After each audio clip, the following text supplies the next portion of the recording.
What a pleasure. What a pleasure to be here, Peter. I tell you, no, the pleasure's all mine, Johnny. I gotta say, that was awesome. Johnny, Yes? why don't you tell the world at home there, where are you from, Johnny? I'm from Baltimore, sir. Baltimore, A Maryland. federal city. For everybody watching in Baltimore, Maryland, give a shout out to Johnny Darkk. Bodymore Murderland. That's right. Yes. Johnny, tell me, how would you describe the first alien you ever encountered? The first alien I ever encountered. Yeah. Oh, he was really ugly. Maybe that wasn't the first. Now, So what was the first? first alien I ever encountered was a small man who had big red eyes and a face like a fox. I noticed there was a UFO parked out my bedroom window. Parked like on wheels? No, just like floating there in midair. Okay. And a little fox-like man with big red eyes got out and came in, and I was kind of like shocked, and he had he had a thing like a cup, and he unzipped my pants and kind of inserted this over my male member, and I. Can we say that? Male member. Male member. Male member. It's a club, you know.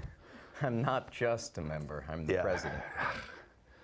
And he took a sperm sample, and I said, "Why did you do that?" And he said, "Oh, I'm gonna clone you, and I'm gonna mass produce you, and I'm gonna sell you all over the universe." Are you telling me that you are not the one and only Johnny Darkk? He told me that I was the perfect weapon, and that there would be many of me. Wow, you're like Jango Fett. Spread across time and space, one dimension to the next. Oh, so you're the only Johnny Darkk we have in this dimension? There are more. I exist in many different worlds. Well, I am glad to have this version of you right here and now. I will say that much. You're welcome. What was it like the first time you were abducted? By anything or anyone? It's pretty horrible.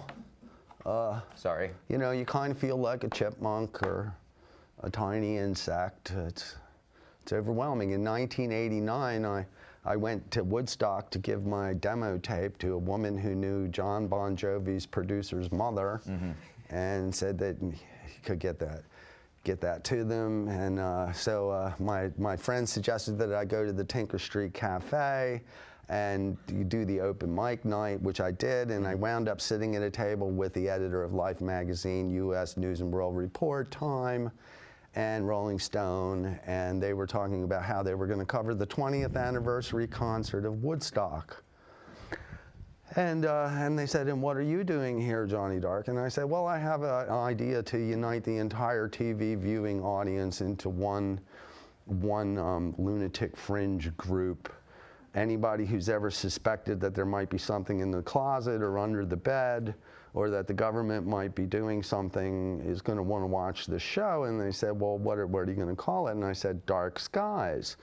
And they said, "What's the point of this?" And I said, "I'm going to make the 90s the decade of darkness, and everybody's going to be as paranoid as me." And the editor of Life magazine said, "Well, Johnny Darkk, you're more full of shite than anyone I've ever met. And if I have anything to do with it, the 90s are not going to be the decade of darkness." And, you know, I said, "That's okay. I understand how you feel, and we can still be friends." And then everybody left. It's awful big of you. And I had to walk home by myself, and there are no street lights in Woodstock. So I was under the last street light on Glasgow Turnpike, and I managed to navigate home in the dark, and then you fought 50 ninjas. Now, I noticed that there was something in the wire, on the wires leading up to the house, and I thought that that's some kind of an animal. And what kind of an animal is it? And I saw it silhouetted against the sky like an X with its hands on the top wire and its feet on the bottom wire. And I thought, well, it's got arms and it's got legs, and then it spread its wings. And I said, gee, it's got arms and legs and wings like a bat and about 1,000 teeth and 2 great big red eyes on the top of his head, and it looks like it could take quite a bite out of you, Johnny. So I started running like this. like As you would. Yeah, well, I was really scared, and I had become totally spastic. And at that moment, the entire backyard lit up brighter than daylight, and I could see my shadow against the side of the house. So when I finally got in, there was a big picture window on the first floor, and it was as if someone had taken a great big bucket and was pouring globes of light about this big down from the sky, and they splashed across the ground, swirled around, pressed themselves up against the glass. I closed the curtains, I got into bed, I pulled the covers over my head and said, God, I know I don't believe in you, but please make this go away. And then it was morning. The end of the first day.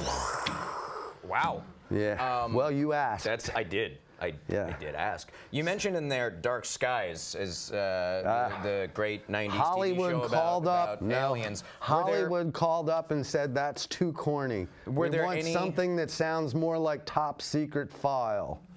So I said, oh, how about the X-Files? And they said, but they just made that Malcolm X movie. And I said, it's all right. It's the white man's letter. We let them borrow it for a while, and now we want it back. So you're saying you came up with the idea for the X-Files? Well, I just said that, didn't I? You did. You just said.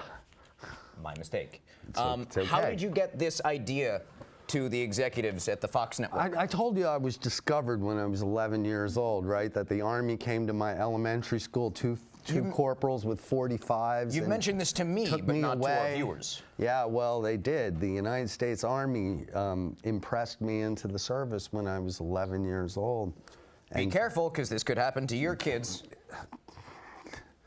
Fairy tales can come true. It could happen to you. Perchance to dream. Yeah. So yeah. Go on. So I was discovered. I was discovered. They had me, man. They put me to work. A guy from Naval Intelligence used to come every week when I was in high school to give me my drugs for the weekend. What kind of drugs? Well, you know, they called it all LSD.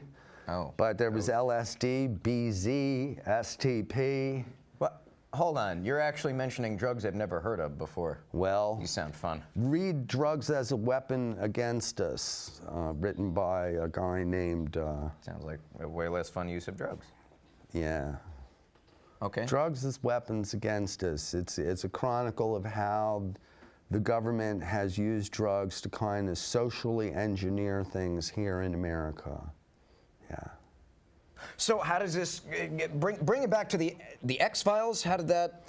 Well, you know, like I said, I was discovered by the Army, and the Army, you noticed that I had a little bit of psychic ability because I was drawing pictures of airplanes and rockets, and they said, you make two kinds of drawings. You make 8.5 by 11s, and then you make these little drawings 1/2 inch by 1/2 inch. Can you explain that? And I said, well, the big ones are all based on things that I've seen. And they said, what about these little ones? And I said, well, they're what I see when I try to imagine what might exist someday in the future. And they said, why do you make them so small? And I said, because the future's far away and I can only see it about this big. And that was an aha moment for them. They said, wow, we've got one. Yeah, which is what they said when they first brought me in. They put me in the general's office, and the general called the Pentagon and said, you know that thing you're looking for? I've got it sitting right here in my office on the sofa. And I looked around quickly and noticed that there was only one sofa, and I was sitting on it. So ultimately, they said, we're going to send you to New York. And I said, oh, here you are. Why? And they said, you're going to inspire people. You're going to tell them everything that we want them to know, but we can't tell them ourselves. Which is why we had you on our show tonight. Yes. In addition to your incredible musical ability. Well, thank you. You're very kind, Peter. No, I'm just very honest, Johnny. Oh, okay. I still don't get how you got the idea for the X-Files to happen. How did you? What was the process? No. You got to understand.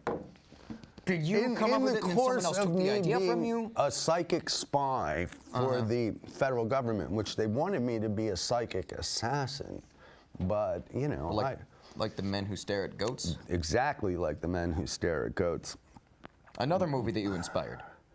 Pretty much, yeah. I also talked George Clooney into being Batman. Yeah, I used. Johnny, Yeah. don't take credit for that. Oh, okay. It's all right. What was next? But I was discovered by Polygram International here in New York. Really? Yeah. Wow. I was trying to get a recording contract, and the first thing that we started working on was a spoof of heavy metal rock musicians from the 1960s who can't change, like me, you know? You are not. Are you telling me that you Oh, inspired- yeah. I said a heavy metal band has to have a painful sounding name like Iron Maiden, a torture device, or Throbbing Gristle. That sounds bad. Or Spinal Tap, that's painful. How did you come into contact with Rob Reiner and pitch Yes. this to him? Yes, I met. Where did you meet Rob Reiner I to met pitch him him? at 43 West 13th Street. I met Rob Reiner and the entire cast to be. All right. Yes. Johnny, You're thank you welcome. so much for coming on our show. Next time. Next time, we're going to get to the bottom of this and we're going to Secrets figure of it the out. entire universe revealed. That is our show, everybody. Thank you so much for watching. If you'd like to be on, please email us at patvbrickwall@gmail.com. Tell us your story. Rob, have your lawyers call my lawyers. We'll talk. Please don't sue him. I'd like to thank Rory Kelly, Edward Champion, Johnny Darkk, and Kevin Delano for his funny balls sketches. Have a great night. Tune in next week for more stuff.